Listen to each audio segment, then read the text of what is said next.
Hey, what's up guys, it's Noah here. Welcome back to another video on the channel, and today I have another chess recap video for you all. Today I want to contrast the difference between someone who is focusing playing chess and someone who's not focusing playing chess. Recently I've been doing a bit of both, as you can see. These are literally the last two games that I've played, and as you can see by my rating, well, you can't actually see it right now, but it's down below the board. I'm at 831 after this game, so I haven't been playing great because I just haven't been focusing. So I'll show you the kind of the contrast between when I'm focusing and when I'm not. This is just a 10-minute game, very simple, and we'll start it off with e4, e5, and I put my knight out, which is just it's a classic book move. You know, it's 4 knights. I'm trying to get this knight out. I'm trying to get this knight out, and then I'm trying to get this bishop to here or here or here, maybe even depending on where my opponent puts their knights and their pawns. My opponent immediately makes a mistake and gives me this free pawn, but I don't take it. And the rest of the game, my opponent just kind of develops naturally, puts his knight on that g6 square, which is a good move, and I bring my pawn in the middle, trying to break in the center, and I take it back. Now my opponent pins my knight to my king, so I either need to castle to get out of the pin or block with the bishop onto this square. I also can kick the bishop out, which is apparently not a bad move, but castling apparently is the best move in this position, just stepping out of the pin. Now, apparently my opponent's best move in this situation is just to take the knight and damage the structure. Instead, they back away. They back away out of my pin instead of just stepping back, and they target my knight. So I go and I take their knight on c6, and they take back with their pawn, which is apparently, it's an okay move, but apparently this move is a mistake because now it opens up their queens, and I simplify, take the queens off the board, and now my opponent can no longer castle. I castle now, but the computer actually wants me to jump into f7, targeting this knight and just keeping a really strong diagonal. This rook can't really go anywhere, and I can easily protect it in the future. Now my opponent brings a knight here, and apparently this is a blunder because after, well, it just is a blunder because I missed this hanging knight here, but I don't take, and this is a missed win from the computer because I'm up material if I take that knight. I just missed it. So as you can see, I'm just lacking focus. I've missed a pawn capture early on, and I've missed a knight capture, and I'm attacking the knight, but I can go take the knight, right? They take, I take, and I almost missed this, honestly. But I was really mad at myself after I played that knight move. But we're still all square. I'm still not losing. Both knights are off the board. But I'm really, really tilted now. Yeah, I'm just frustrated because, like I said, I haven't been playing great. The computer wants the opponent to bring the king. I give a check, and they block with the pawn. I give another check, and then I sidestep out of the way of the pawn, opening up this diagonal. Oh, not that diagonal, to this diagonal here. Now my opponent plays this move to guard the bishop, which isn't an awful move, but the bishop isn't really doing anything. It's pinning this pawn, but that's not really that big of a deal for me right now. I'm going to go take this pawn. This is just a free pawn, and I finally make a good capture because now my opponent can't really do anything about this bishop, and it's in a good spot. And it's also, it attacked this rook that was on a5. The rook sidesteps. And now this is a blunder because this check I missed. In the moment, I was extremely upset at myself because, one, I missed that this, what is it? This, I believe this is possible.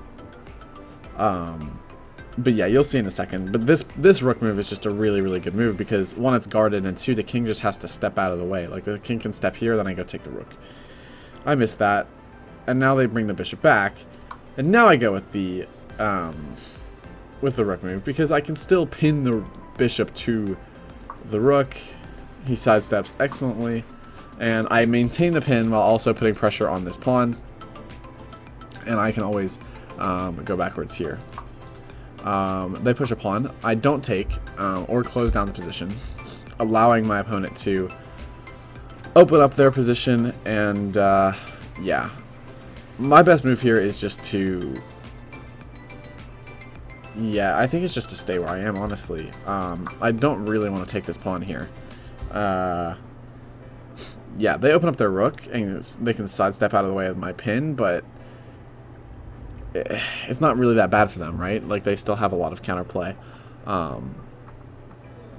once they're out of the pin. So yeah, it wasn't a great spot for me from here on out. But this, I really messed up my pawn structure here. And then they took with check, or then they gave a check, and I didn't see this at all, that they could give this check, which is why the computer actually wants me to play here, because then if they try to give this check, well, then if they try to come here and take, then I go take the rook. So yeah, it's not an ideal scenario, but you know, it is what it is, and we play on. But I took, and so they gave a check, and they moved a square further than where my bishop would have been, and yeah, now my king has to come. Now they can give this check, sidestepping the pin, and I have to move out of the way, and they take the rook. And then from there, my opponent just kind of cleaned up, and yeah, I was just down a rook for the rest of the game. I hung a bishop, they hung a bishop, in a couple moves, I think, maybe, I don't remember. I mean, I was never winning this game. It goes on for a while, but in a few moves, where am I? I'm here. In a few moves in this position, the opponent checkmates me. I just didn't have a lot of moves after I gave away my rook like that. So this was me when I wasn't focusing. I wasn't playing well. I wasn't playing just smart, sharp chess like I know how to. And yeah, it came back to bite me later on. And so that was the first game. Okay, so now we're on to game 2, and this is the game where I actually focused. And I'm actually playing a player that was, I think, 40 points higher than I was. So I was 831 and they were 871 or something like that. So, but as you and I know at home, hold on one second. There we go. As you and I know, I'm not really an 850 player when I focus. As you can see, I can end up much higher than 850 or 830. So I'm now sitting at exactly 850. I think I should be pushing 900. This weekend, I'll probably, once all my classes are over, I'll probably make a big push for 1,000 this summer sometime, and really like grind chess and try to, you know, just really improve this summer. But we'll see as it goes. As you can see in this game, when I focus, I play very, very solid chess.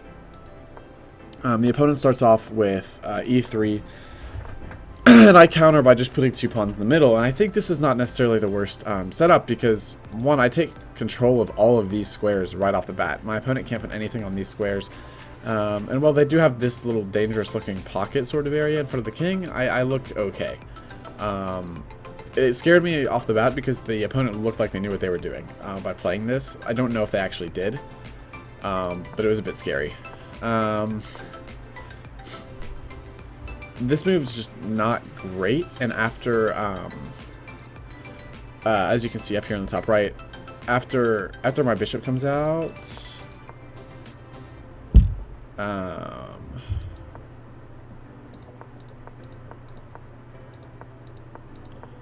how do I rotate the board around? Hold on a second.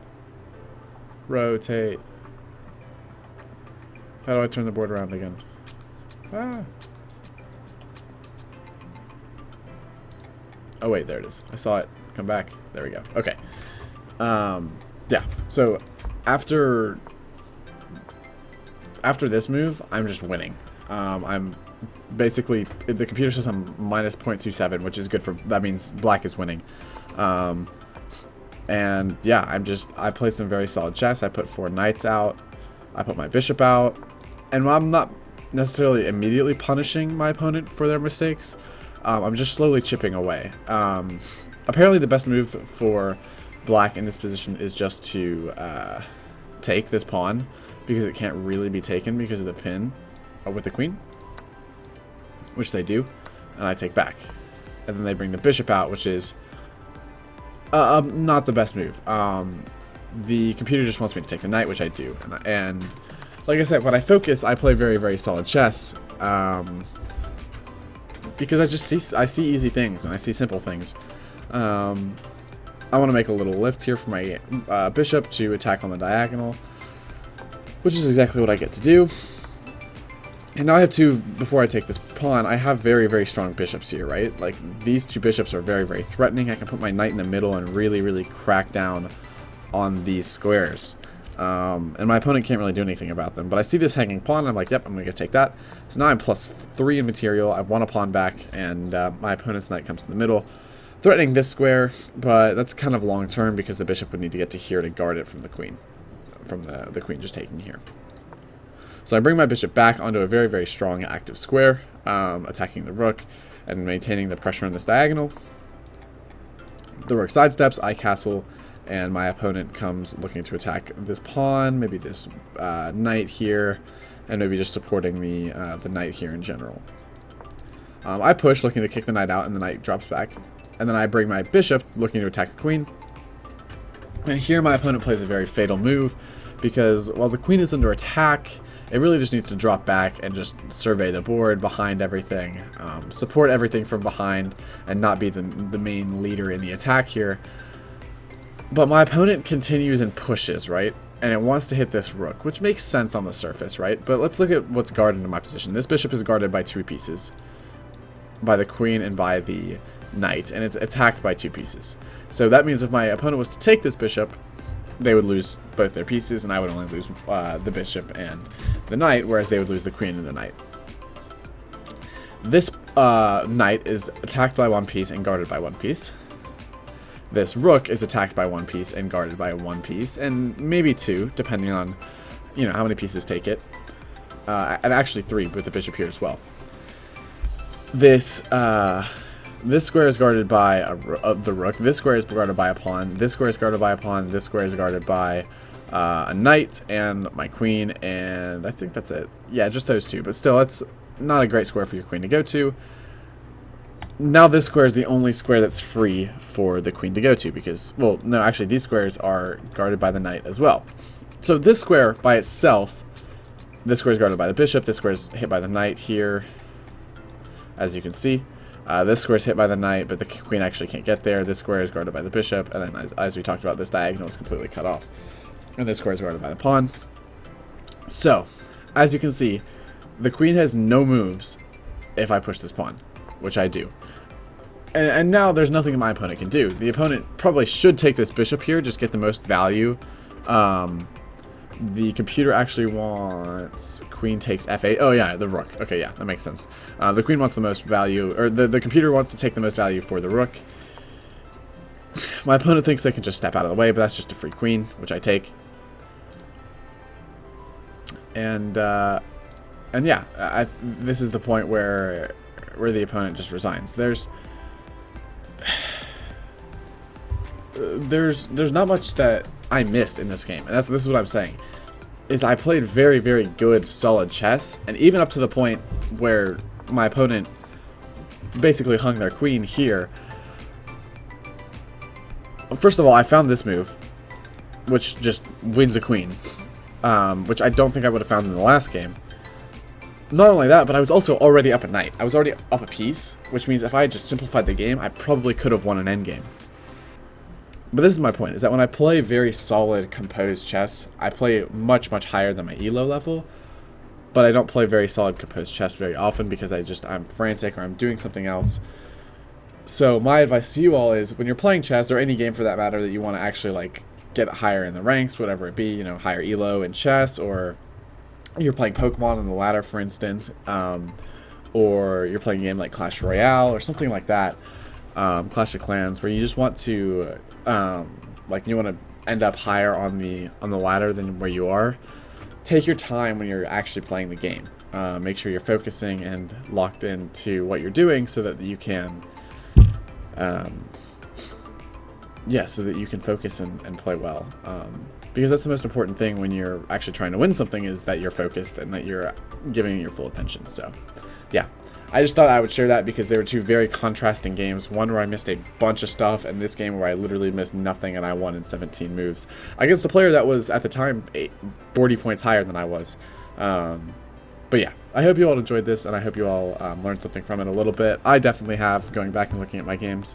But yeah, I hope you guys enjoy this, and I will see you in the next video.